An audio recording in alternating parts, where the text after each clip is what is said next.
పత్యాల మీద అంటే నిజంగా కూడా ఆశ్చర్యం వేస్తుంది. సరే ఇప్పుడు మనకు వస్తున్న మొత్తం సారాంశంలో వీళ్ళు ఆర్థిక ఇదేం చేసినారంటే 31% వడ్డీలకు పోతుంది, 34% ఇది మన జీతాలకు పోతుంది. ఇది అందరికీ తెలిసిన విషయం. బడ్జెట్లో ఇంకా మన నిరుద్యోగులు మన ఉద్యోగస్తులు ఇంకా స్ట్రైకులు చేస్తున్నారు, ఇంకా పెంచాలి అనేది, అందువల్లనే ఓడించామని కూడా చెప్తున్నారు. చేయండి 50% జీతాలకు పోనీయండి. ఇప్పుడు దీనిలో అంటే ఏమవుతుందనంటే ఇవన్నీ ట్రాన్స్పరెంట్గా కనబడుతున్నాయి. వాళ్ళు కూడా రాశారు దీనిలో ఇక్కడ మనం అనుమానించడానికి వీల్లేదు. అంటే అవతలి వాడు రాసేటప్పుడే మైండ్లో అనుమానించాలి అనే పద్ధతిలో ఉంటేనే లేదు ఇక్కడ అనుమానించడానికి ఏమీ లేదు అనే పద్ధతిలో రాసినాడు. I mean that shows the intention of the preparation of this paper. ఇది వైట్ పేపర్ అన్నారు కానీ ఇది చాలా కలర్స్ ఉన్న పేపర్. ఇది it is not white paper. అది ఈ కలర్స్లో ఏంటిదంటే ఒక ఆంధ్ర కలర్ చాలా పిక్యులియర్గా కనబడింది. రెండోది తప్పు పట్టాలి, రంధ్రాన్వేషణ చేయాలనేటువంటి కోణం కూడా చాలా క్లియర్గా స్పష్టంగా దీనిలో కనబడింది. దీనిలో వీళ్ళు చెప్పింది ఏంది, మీరు అభివృద్ధికి సంక్షేమానికి 35% పెడుతున్నారు, మిగతా 75% 65%ని మీరు కేవలము అప్పులు కట్టడానికి, వడ్డీలు కట్టడానికి, జీతాలకు. ఇది బడ్జెట్లో ప్రతి బడ్జెట్లో చదువుతున్నారు వాళ్ళు. మేము ఇంత అప్పు కడుతున్నాం, ఇంత వడ్డీలు కడుతున్నాం. వాళ్ళు అంటే ఈ ఎక్సర్సైజ్ వాళ్ళు చేసినట్లేరు. వాళ్ళకి సంభ్రమం ఆశ్చర్యం వాళ్ళకు రెండు కనబడుతున్నాయి. సో ఇట్లా వాళ్ళే చెప్తున్నారు నీటిపారుదలకి ఎక్కువ ఖర్చు చేసినారు, మిషన్ భగీరథ ఖర్చు చేసినారు, మిషన్ కాకతీయ ఖర్చు చేసినారు. ఇదంతా మనకి ఈ ఖర్చు అంతా వాస్తవం. ఇదంతా ఈ మొత్తంలో ఈ మొత్తం 41 పేజీలో ఎక్కడ కూడా ఇంత అవినీతి జరిగింది, ఇంత లోపం ఉంది, ఇంత వృధా ఖర్చు అయింది, ఇంత వేస్టేజ్ అయిందని నాకైతే అర్థం కాలేదు. రేపటి చర్చలో అసెంబ్లీలో జరిగేటువంటి చర్చలు ఏమన్నా అర్థమవుతుందేమో మనకు తెలియదు. కానీ నేను ఇక్కడ అనేది ఏమిటంటే ఈ మొత్తంలో ఎక్కడా కూడా నువ్వు ఈ రాష్ట్ర ప్రభుత్వాన్ని తప్పుపట్టినప్పుడు దీనికి ప్రత్యేకంగా వైట్ పేపర్ ఎందుకు ఇవ్వాలి అనే ప్రశ్న చాలామందికి వస్తుంది. నాకు అర్థమవుతుంది ఏంటంటే ఈ వైట్ పేపర్ ద్వారా ఈ రాష్ట్ర ఆర్థిక పరిస్థితి బాగాలేదు, అప్పులకే 31% పోతుంది, జీతాలకు పోతుంది, మిగిలేదు 35%. ఈ 35%లో మేము ఏమీ చేయలేము అనేమని మీరు చెప్పదలుచుకున్నారా? రెండవది, ఒకవేళ అట్లా చెప్పదలుచుకుంటే అది అన్యాయం అవుతుంది. ఎందుకంటే ఇది ఇంత ఖర్చు ఉందనేటువంటిది 2022-23లో పెట్టినటువంటి బడ్జెట్లో కూడా ఉంది. ఆ లెక్కలన్నీ అవైలబుల్ ఉన్నాయి. వీళ్ళు మేనిఫెస్టోని అప్పుల కుప్ప చేసినారనేది ఉంది. ఈ తెలంగాణ రాష్ట్రాన్ని అప్పుల పాలు చేసినారని పోయిన అసెంబ్లీలో మాట్లాడినారు, ఈ ఎలక్షన్ల ప్రచారంలో మాట్లాడినారు. ఈ అప్పులను చేసినప్పటికీ కదా మీరు ఇంత సంపద క్రియేట్ చేసి, అది పదే మీ ఛానళ్ళలో కూడా అడిగారు వాళ్ళని, ఎట్లా మరి ఇంత అప్పులు ఉన్న రాష్ట్రంలో ఎట్లా చేస్తామని, మేము సంపదను సృష్టిస్తామని కూడా చెప్పినారు. సృష్టించండి. ఇది కేవలము ఒక కన్జంప్షన్ కోసం. నేను ఇవాళ చూసినాను కొన్ని వాళ్ళు మాట్లాడుతున్నటువంటి దానిలో చాలా అంటే ఇంకా ఎలక్షన్ క్యాంపెయిన్ మోడ్లోంచి ఈ మంత్రులు బయటకు రానున్నారు. అంటే వీళ్ళు మాట్లాడిన దానికి వాళ్ళు అడ్డగోలుగా మాట్లాడుతున్నారు. చివరికి ఏ దశలో మాట్లాడుతున్నారు, వాట్సాప్ మెసేజ్ చదివి మాట్లాడుతున్నారు. ఒక మంత్రి ఏమంటారు, ఏంటది వరంగల్లో హాస్పిటల్ కట్టాల్సిన అవసరం లేదు అంటున్నారు. మళ్ళీ చెప్తున్నా, వరంగల్లో హాస్పిటల్ కట్టాల్సిన అవసరం లేదు, ఇది కమిషన్ల కోసం కడుతున్నారు. అక్కడ MGM ఉంది, దాన్ని డెవలప్ చేస్తే. రెండవది, ఇక్కడ ఇన్ని హాస్పిటల్ ఎందుకు కడుతున్నారు? నిన్నటి వరకు వీళ్ళే విద్యా వైద్యం మీద ఈ ప్రభుత్వం పట్టించుకోలేదన్నారు. ఇవాళ హాస్పిటల్స్ ఎందుకు కడుతున్నారన్న. సరే ఏంటి మన సెక్రటేరియట్ ఎందుకు కట్టారని కూడా అన్నారు. మీరు ఉండకండి ఆ సెక్రటేరియట్లో, స్టార్ హోటల్కి ఇచ్చి అమ్మేసేయండి, అంతకంటే ఎక్కువ పైసలు వస్తాయి. ఐ మీన్ ఒక మంత్రులు అయిన తర్వాత you have to own your office, you own that office, that asset is your government asset. అనవసరంగా సెక్రటేరియట్లో కొత్త ఎన్ని రోజులు మాట్లాడతారండి? అప్డేట్ కండి కొంచెం, ఇవాళ విషయాలు మాట్లాడండి, వాట్సాప్ చదివి మాట్లాడకండి. ఇది చాలా అంటే వీళ్ళు ట్రైన్ అవ్వాలి నిజానికి. నేను నిజంగానే వీళ్ళు ఎలా హోటల్లో ఉన్నప్పుడు వీళ్ళందరూ ట్రైనింగ్ ఇస్తున్నారంటే నిజంగానే ఇస్తున్నారు అనుకుని వాళ్ళు మాట్లాడిన చూస్తే అయితే నాకు చాలా ఆశ్చర్యం వేసింది. అంటే ఏమాత్రం తడుముకోకుండా ఉమ్మడి రాష్ట్రం చాలా బాగుంది అంటున్నారు. సపరేట్గా పొండి సప్పుడు మీరందరూ ఇంకా ఇది చాలా ఇన్సల్టింగ్ ఉంది. ఇది పోనీ మీరు జై తెలంగాణలో లేదంటే పట్టించుకోవాలి, లేదు మీరు అమరవీరులకు దండేయలేదంటే పట్టించుకోవాలి, స్తూపం కడిగి పోలేదంటే పట్టించుకోవాలి. ఎందుకంటే అవన్నీ మీ వల్లనే జరిగినాయని మీకు తెలుసు కాబట్టి మీరు అవి చేయరు. కనీసం ఈ రాష్ట్రాన్ని you hail the state, Telangana అనండి ఇది రాష్ట్రం కదా. మేమే ఇచ్చాము అని చెప్తూ ఉన్నప్పుడు అదే ప్రచారం మీరు దాన్ని ఓన్ చేసుకుని ఇవ్వడం వేరు, ఓన్ చేసుకోవడం వేరు. మీరు అనుకుంటున్నారు దానం చేసినామని, దానం చేసినోడు ఓన్ చేసుకోడు. మేము అనుకుంటున్నాం, తెలంగాణ సమాజం అనుకుంటుంది, మీలో కూడా కొందరు మీ పొన్నం ప్రభాకర్ లాంటి వాళ్ళు అనుకుంటున్నారు, లేదా మీ ఉత్తమ్ కుమార్ రెడ్డి లాంటి వాళ్ళు అనుకుంటున్నారు, మీ బట్టి లాంటి వాళ్ళు అనుకుంటున్నారు. మేము సాధించుకున్నాం, పోరాడి. ఎందుకంటే పెప్పర్ స్ప్రే కూడా కొట్టిందని మీరే చెప్తున్నారు. పెప్పర్ స్ప్రే ఎవరు కొట్టారు? బీఆర్ఎస్ వాళ్ళు కొట్టారా? అదే కాంగ్రెస్ ఆంధ్ర లీడర్లు కొట్టే ఇవాళ ఇది కూడా ఒక పెప్పర్ స్ప్రే అని నేను అనుకుంటున్నాను. ఇది కూడా ఒక పెప్పర్ స్ప్రే. దానిలో third part is pepper spray. ఏం భాష వాడినారు? ఎందుకంత అక్కసు వెళ్ళగక్కినారు? ఇది మంచిది కాదు, ఇది మంచిది కాదు. ఇకపోతే మీరు ఒక్క అప్పులు అని చెప్పి తప్పించుకున్నారు. అప్పులు చెప్పారు పర్ఫెక్ట్గా, ఇన్నున్నాయి. ఇది జగద్విదితం. మన దీనిలోనే ఉన్నాయి ఇన్ని అప్పులు ఉన్నాయనేది అందరికీ తెలిసినటువంటి విషయం. ఇప్పుడు దీనికి ఒక్కొక్కరు 3 లక్షలు అప్పులు చేసినారు, అది చేసినారు. అరే యార్, మీ ఒక్క తలసరి ఆదాయమే 3.5 లక్షలు 3 లక్షలు అని చెప్తున్నారు ఇప్పుడు. దట్ ఈస్ ద ఇది లైన్ వీళ్ళకు ఉండేటిది. రెండవది, ఈ అప్పులని ఏం చేశారు? మీరు అన్నట్టు ఫామ్ హౌజులు కట్టించుకున్నారా? మీరు అన్నట్టు ఇంకొకటి చేసుకున్నారా? ఇవి చెప్పరా?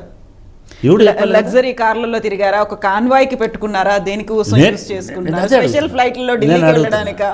అంటే నేను రేవంత్ రెడ్డి మా ఫ్రెండ్ కాబట్టి నేను అవన్నీ అనను. ఓకే. ఎందుకంటే రేవంత్ రెడ్డి ఇప్పటికి 9 సార్లు ఢిల్లీకి పోయినాడు, 10 రోజులలో 11 రోజులలో. అయినా కూడా అవసరం. కాంగ్రెస్ లీడర్లు ఈ మాట కూడా చెప్తున్నారు, దుబారా ఖర్చులు లేకుండా చూసుకుంటున్నామని. అవునండి, ఆయన నిజంగానే ఆయన దుబారా ఖర్చులు చేయరు కావచ్చు. నేనేమంటున్నానంటే దానికంటే నాకు చాలా ఇంపార్టెంట్ అనిపించేది ఏమంటే, మనం రికార్డు కావాల్సింది కూడా ఏమిటంటే, తెలంగాణ ఒక కొత్త రాష్ట్రం, దీన్ని మీరు మర్చిపోవద్దు. కొత్త రాష్ట్రానికి నికరమైన నిర్దిష్టమైన ఆదాయ మార్గాలు లేవు. ఈ రాష్ట్రం వచ్చినప్పుడు, ఈ రాష్ట్రం ఏర్పడ్డ తర్వాత ప్రభుత్వం నేను మళ్ళీ చెప్తున్నాను, ప్రభుత్వం అంటే తెలంగాణ ప్రజల తరఫున ఉన్నటువంటి ప్రభుత్వం. ఆ ప్రభుత్వం ఆదాయ మార్గాలు ఏమిటి, తెలంగాణకున్న వనరులు ఏమిటి, ఆ వనరులను ఎట్లా ఉపయోగంలోకి తీసుకొచ్చుకోవాలనేటువంటి పద్ధతిలో ఆలోచించి అది నూతన భూమి విధానం ఉండొచ్చు, నూతన ఇండస్ట్రియల్ పాలసీ ఉండొచ్చు, నూతన మిగతా ఉండొచ్చు, పర్మిషన్లు ఉండొచ్చు, ఇవన్నిటినీ ఒక సీరియస్ రీసెర్చ్ లాగా చేసుకొని, నిపుణుల సలహాలు తీసుకొని they have chalked out select programmes.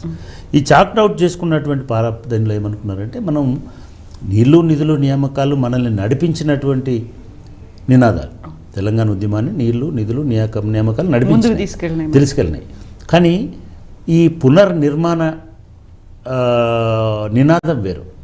ఈ పునర్నిర్మాణ విధానంలో లోకలైజ్ చేయాలి, స్థానికంగా తీసుకురావాలి, రీచబుల్గా పోవాలి, గవర్నమెంట్ అనేది అందుబాటులో ఉండాలి. ఈ దాని నుంచి చిన్న జిల్లాలు ఏర్పాటు చేసుకోవడం, ఎక్కువ మండలాలు ఏర్పాటు చేసుకోవడం, ఎక్కువ రెవెన్యూ డివిజన్లు ఏర్పాటు చేసుకోవడం, ప్రతి జిల్లాలో కార్యాలయాలు కట్టుకోవడం, ప్రతి జిల్లాలో పోలీస్ స్టేషన్లు మండలాల్లో కట్టుకోవడం, అంటే ఇట్లా స్థానిక పరిపాలన వ్యవస్థకు కావాల్సినటువంటి యంత్రాంగాన్ని, దానికి కావాల్సినటువంటి ఇన్ఫ్రాస్ట్రక్చర్ని ఒక 5 సంవత్సరాలు పట్టింది వాళ్ళకి. ఇవన్నీ కూడా మీ రకరకాల మార్గాల నుంచి వచ్చినటువంటి డబ్బులతోటి ప్రజల కోసం ఒక ఆస్తిని క్రియేట్ చేయడం కింద భావించాలి. అంతే తప్ప ఇది దుబారా కాదు. రెండవది, విద్య మీద నిర్లక్ష్యం జరిగింది. నేను కూడా అనుకుంటాను విద్య ఇంకా బాగా చేయాల్సి ఉండే, యూనివర్సిటీలను బాగు చేయాల్సి ఉండే, అధ్యాపకులను నింపాల్సి ఉండే, వాస్తవం. కానీ ఒక 200 రెసిడెన్షియల్ స్కూళ్ళ నుంచి 1022 రెసిడెన్షియల్ స్కూల్స్కి తీసుకొచ్చి పిల్లలను 5-6 లక్షల మందిని ఇప్పుడు అంటే ఒక పీరియడ్లో ఒక 6-7 లక్షల మంది అక్కడ చదువుతున్నారని అంటే, వాళ్ళకి కావాల్సినటువంటి పోషణ, వాళ్ళకి కావాల్సినటువంటి వసతి, వాళ్ళకి కావాల్సిన సౌకర్యాలు ఇవన్నీ 100% కల్పించినారు. దాన్ని నువ్వు అప్రిషియేట్ చేయాలి ఎవరైనా. అంటే ఎక్కడ ఏం ఫీజు తీసుకోవట్లే, దీని మీద పెట్టిన ప్రతిదీ సంక్షేమం మీద పెడుతున్న పెట్టుబడే. ఎప్పుడైనా సరే వెల్ఫేర్ అనేది పెట్టుబడే. ఎందుకంటే ఆ వెల్ఫేర్ వల్ల బాగుపడ్డ వాళ్ళు రేపు ఈ రాష్ట్ర అభివృద్ధికి దోహదపడతారు. మానవాభివృద్ధికి చాలా కాంట్రిబ్యూషన్ అది. సో ఆ రకంగా చేసినారు, దాన్ని మీరు పట్టించుకోలే. అగ్రికల్చర్ అనేది another dimension of development plan, reconstruction plan of Telangana. It's పెద్ద ప్లాన్ అది. ఈ పెద్ద ప్లాన్లో ఏం చేశారు? పెద్ద ప్రాజెక్టులు కట్టారు, పెద్ద టన్నల్స్ కట్టారు, పెద్ద ఎత్తిపోతలు కట్టారు, పెద్ద పంపోదులు కట్టారు, పెద్ద ఎత్తున వాటర్ని పెద్ద ఎత్తుకు తీసుకొచ్చి పంపు చేసినారు. ఒక 50 అడుగుల 500 అడుగుల దూరం తీసుకొచ్చేసి ఇవన్నీ కట్టారు. ఇవన్నీ మీరు వెళ్ళి ఫిజికల్గా చూడగలిగే అసెట్స్. సరే దానిలో లోపాలు ఉన్నాయా, దాంట్లో అవినీతి ఉందా, మీరు డెఫినెట్గా మీరు ఎంక్వైరీ చేయండి. హైకోర్టు దాకా మీరు తప్పేముంది. ప్రజలు ఒకటండి, నేనేమంటానంటే ప్రజల ఆస్తికి, ప్రజల సంపదకి, ప్రజల దీనికి విఘాతం కలిగినప్పుడు ఖచ్చితంగా విచారణ జరపాలి. ఐ మీన్ నథింగ్ రాంగ్, అది చేయనియండి, దాని జోలికి పోవాల్సిన అవసరం లేదు. కానీ మీకు కాళేశ్వరము ఇసుకలో ఉన్నటువంటి నీళ్ళ నుంచి మీరు నల్గొండ జిల్లాలో ఉన్నటువంటి ఫ్లోరోసిస్లో ఉన్నటువంటి నీళ్లను కలపడం అనేటువంటిది డెఫినెట్గా నా దృష్టిలో చాలా గొప్ప అభివృద్ధి. ఎందుకు ఎవడైనా సరే ఇవాళ కాదన్నట్టు ఆ నీళ్ళని తాగొద్దు, వాడొద్దు. ఇది చాలా గొప్ప అభివృద్ధి. వాటర్ని అంత షిఫ్ట్ చేసి అంత హైట్కి తీసుకెళ్ళి అంత దూరం తీసుకెళ్ళి, అది కృష్ణా బేసిన్లో ఉంటుంది. నిజానికి మా కరీంనగర్ వాళ్ళు గొడవ చేయాలి, ఇది గోదావరి బేసిన్, సహజ విరుద్ధంగా నదీ ప్రవాహానికి విరుద్ధంగా మీరు తీసుకుపోయి నల్లగొండలకు నీళ్ళు ఇస్తున్నారు, ఫ్లోరైడ్ వాళ్ళకి నీళ్ళు. అట్లా ఉండదు తెలంగాణలో. ఇంత ఖర్చు చేసి పోనీ రూపాయికి 1000 రూపాయలు అంటే లీటర్కి 100 రూపాయలు, కానీ నీకు ఫ్లోరైడ్ లేకుండా మనుషులు బతికితే 100 రూపాయలు పెట్టడానికి ఏమి? సో అంటే అటువంటి ఒక ప్రణాళిక చేసినారు. అది చేయడమే కాకుండా రైతులను నిజంగా కూడా మనం చాలా వీటి లేకుండా ఆలోచిస్తే రైతులకు ఉన్నంత సెక్యూరిటీ తెలంగాణలో ఇంకెవరికి లేదు. ఒకటి, తెలంగాణలో రైతులకు ఉన్న సెక్యూరిటీ ఏ రాష్ట్రంలో రైతులకు లేదు. ఈ రెండు స్టేట్మెంట్స్ నేను ఇవ్వదలుచుకున్నాను. ఎందుకు లేదంటే ఈవెన్ ఎంప్లాయీస్ కూడా టైంకు జీతం వస్తలేదు. ఇప్పుడే కాదు, బీఆర్ఎస్ గవర్నమెంట్ అది కొంతమందికి ఉంది. నిరుద్యోగం వస్తలేదు, లేదా ఇంకోటి. కానీ రైతులకు మాత్రం గత 10 సంవత్సరాలుగా అనేక సౌకర్యాలు వచ్చినాయి. అసలు రైతులకు సౌకర్యాలు కాదు, వాళ్ళకి అందవలసిన విద్యుత్ అందడం చాలా గొప్ప విషయం. 24 గంటలో లేదా డే టైం 24 గంటలు కూడా కాదు, 10 గంటలే, 8 గంటలే, లేదా 13 గంటలే వాళ్లకు అనుకూలమైన సమయంలో, గతంలో లాగా అర్ధరాత్రి ఇవ్వడం కాకుండా అనుకూలమైన సమయంలో విద్యుత్ ఇస్తున్నారా లేదా ఉచితంగా ఇస్తున్నారా లేదా, అది 2 వాటర్ ఇస్తున్నారా లేదా, ప్రతి మూలకి ఇవాళ మిషన్ భగీరథ అనేటువంటిది, మిషన్ కాకతీయ అనేటువంటిది మొత్తం చెరువులన్నీ క్లీన్ చేసి పెట్టినారు కదా. కనీసం 20,000 చెరువులు 25,000 చెరువులు అన్నీ బాగు చేసి పెట్టినారు కదా. వాటి కిందనే కదా ఇప్పుడు పంటలన్నీ పండుతున్నాయి. అంటే ఈ నీళ్లు రావడం వలన మీకు ఒక్క ప్యాడీలోనే 3 రెట్ల ఎక్కువ సంపదను మీరు ప్రొడ్యూస్ చేయగలిగినారు. దిగుబడి పెరిగింది. ఆ దిగుబడి ఎవరికి పెరిగింది? రైతులకే పెరిగింది. పెట్టుబడి తగ్గింది. ఎందుకు తగ్గిందంటే వాటర్ సెస్ లేదు. ఎందుకు తగ్గిందంటే కరెంటు బిల్లు లేదు. ఈ 2 లేకపోవడం అనేది పెద్ద ఊరట. అయినా సరే మీకు పెట్టుబడి పెరిగింది. దాంతో ఏమైంది? ఆదాయం పెరిగింది. ఈ ఆదాయానికి తోడు పెట్టుబడి సహాయం కింద డబ్బులు వస్తున్నాయి. 1,000 కోట్ల రూపాయలు ఇవాళ మీరు 44,000 మంది రైతులకి, 50,000 మంది రైతులకి టెన్షన్గా ఈ 11 విడతల్లో ఎప్పుడు ప్రాబ్లం రాలేదు కదా. అది వచ్చింది కదా. రైతు బీమా ఒక్కదాని మీదనే వాళ్ళ దగ్గర 6,000 కోట్ల రూపాయలు ఓన్లీ రైతు బీమా ప్రీమియం కడుతున్నారు. 6,000 కోట్లు మామూలు విషయం కాదు. అంటే వీళ్ళకు అట్లనే కొన్ని 1,00,000 మంది రైతులకి ఇప్పటికీ చనిపోయిన వాళ్ళకు డబ్బులు ఇచ్చినామని చెప్తున్నారు. సో ఇట్లా ఇవన్నీ కూడా ఒకవైపు సంక్షేమం అనండి, లేదా mission Bhagiratha, mission Kakatiya, canals, మిగతా ఇటువంటి అభివృద్ధి అనండి, రోడ్లు అనండి, దగ్గర ఒక 10,000 కిలోమీటర్ల రోడ్లు ఎక్స్ట్రా వేసినారు ఈ 10 సంవత్సరాలలో. అంటే ఒక సంవత్సరానికి 1000 కిలోమీటర్ల రోడ్లు ఎక్కువ వేసినట్టు. రోడ్లు అనండి, ఫ్లైఓవర్లు అనండి, బ్రిడ్జిలు అనండి, మీరు ఎక్కడికి పోయినా కూడా కొంత అయితే అసెట్స్ అయితే క్రియేషన్ జరిగింది కదా. ఒక అద్భుతమైనటువంటి ఎలక్ట్రికల్ కారిడార్ వస్తుంది కదా నల్గొండ జిల్లాలో. 2 థర్మల్ స్టేషన్లు కన్స్ట్రక్షన్ అవుతుంది కదా. భూపాలపల్లి థర్మల్ స్టేషన్ ఫైనలైజ్ అయ్యి బయటకు వచ్చింది కదా. ఇవన్నీ కూడా నేనేమంటున్నా అంటే ఈ రాష్ట్ర అభివృద్ధి కోసం చేసినటువంటి ఇన్వెస్ట్మెంట్స్ అని నేను అనుకున్నాను. ఈవెన్ చివరికి దళిత బంధు ఇచ్చినా, రైతు బంధు ఇచ్చినా, లేదా గురుకుల పాఠశాలలు పెట్టినా, పెన్షన్లు ఇచ్చిన, పెన్షన్లని సోషల్ సెక్యూరిటీ స్కీమ్స్ అని అంటారు. వాళ్ళ సెక్యూరిటీ కోసం ఇస్తున్నటువంటి కాబట్టి అంటే ఈ రెండింటిని బేరీజ్ వేయండి. నేను నిజంగా కూడా బీఆర్ఎస్ వాళ్ళు కూడా చెప్తున్నాను, ఊరికి నా ఆవేశాలకు పోయి వాళ్ళు పెట్టనేవద్దు, వాళ్ళు ఇవ్వనేవద్దు, ఇవన్నీ కాదు. వాళ్ళు చెప్పింది వాళ్ళు చెప్పనియండి. మీ సమయంని మీరు వాడుకొని మీరు ఏమేమి చేశారో చెప్పండి. ఏమేమి చేశారో, ఏ రకమైనటువంటి తెలంగాణను సృష్టించారు.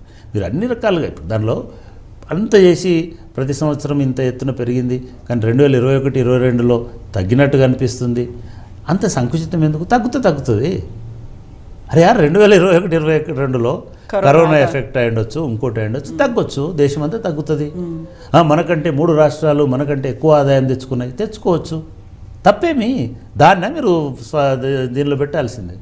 మీరు పెట్టాల్సింది ఏంటిది, ఇవో ఇంత వేస్ట్ అయింది, ఈ డబ్బులు మురిగిపోయినాయి, వీటిని వాడుకోలే, ఇది చెప్పాలి కదా. ఇవి కాదండి మీరు అంటే ఇవన్నీ అనుకుంటాం మనం. నేను సామాజిక పెట్టుబడి అంటే ఎట్లుంటుందంటే 2 ఎగ్జాంపుల్స్ చెప్తా. మనం చాలాసార్లు మాట్లాడుకున్నాం. సపోజ్ గొర్రెల పంపిణీ ఉంది.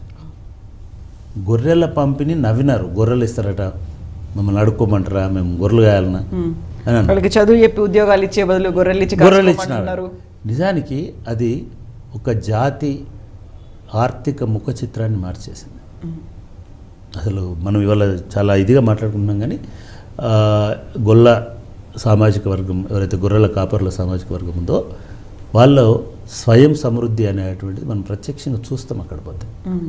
మేము చాలా డీటెయిల్డ్గా చూసినాం వాడిని. అట్లాగే చేపల పెంపకం. నేను ఒకటే అంటుంటా, ఒక 10 సంవత్సరాల కింద ముదిరాజులకు టికెట్ ఇవ్వాలంటే ఒక జ్ఞానేశ్వర ముదిరాజు పోటీ పడేవాడు, లేదా ఒక ఈటెల రాజేందర్, ఆయన అప్పటికి ముదిరాజు అని చెప్పుకోలేదు, అయినా సరే ఆయనను కన్సిడర్ చేశారు. ఇవాళ 20 మంది అండి, మొన్న 20 మంది పోటీ చేసినారు. 20 మంది అన్ని పార్టీలు, BSP, BJP, BRS and Congress, ప్రతి చోటు నుంచి పోడు. ఒక బీఆర్ఎస్లో ఇలా, కానీ కాంగ్రెస్ కూడా ఇప్పుడు శ్రీహరి ముదిరాజు వచ్చినాడు, మనం ఊహించలే. ఇట్లాంటి చాలామంది రేపు ఉన్నారు. అంటే ఈ ఆర్థిక స్వావలంబన అనేటువంటిది, చేపల పెంపకం అనేటువంటిది అదొక విప్లవంలాగా వచ్చింది. 5 రెవల్యూషన్స్ అని చెప్తున్నారు కదా, 100% తెలంగాణ 5 రెవల్యూషన్స్కి ఒక పుట్టినిల్లు లాంటిది. డెఫినెట్గా 5 రెవల్యూషన్స్ రేపు ఈ రాష్ట్ర భవిష్యత్తును మార్చేస్తాయి. ఇవి మరి ఇప్పుడు గొర్రెలకు మీరు ఫ్రీగా ఇచ్చినారు, అప్పు తెచ్చినారు, వాళ్ళు నేషనల్ డెవలప్మెంట్ ఏజెన్సీ ఉంది ఒకటి, NCFD ఏదో, అక్కడ తీసుకొచ్చారు. అక్కడ ఎందుకు అప్పు తెచ్చారంటే మరి ఈ స్కీమ్ కోసం తెచ్చినారు. ఏ ప్రభుత్వమైనా ఇది చేస్తే ఇది మంచి సాంప్రదాయం. మీరు చెప్పినారు, వాళ్ళను కూడా చెప్పనియండి. వాళ్ళను కూడా ఇవాళ మీరు ఎట్లాగైతే అప్పుల ప్రణాళిక చెప్పినారో, అప్పుల పద్దు చెప్పినారో, రేపు వాళ్ళు డెవలప్మెంట్ ప్రణాళిక కూడా చెప్తారు. చెప్పనియండి, ఎక్కడెక్కడ ఎంత డెవలప్మెంట్ చేశారు, ఎంత ఇది చేశారు, ఎక్కడ ఎంత ఆస్తులు క్రియేట్ చేశారు, ఎన్ని మైళ్ళ రోడ్లు వేశారు, ఎన్ని కిలోమీటర్ల ఇవి కాలువలు కట్టించారు, లేదా అన్నీ ఒక గణాంకాలు ఉంటాయి కదా. ఒక ఐటీ హబ్ అనండి, ప్రతి జిల్లాలో ఇదనండి, ప్రతి జిల్లా కలెక్టరేట్ అనండి, రకరకాల ఇవి ఉన్నాయి కదా. ఇవి కూడా చెప్పండి, 2 బేరేజ్ వేసుకోండి.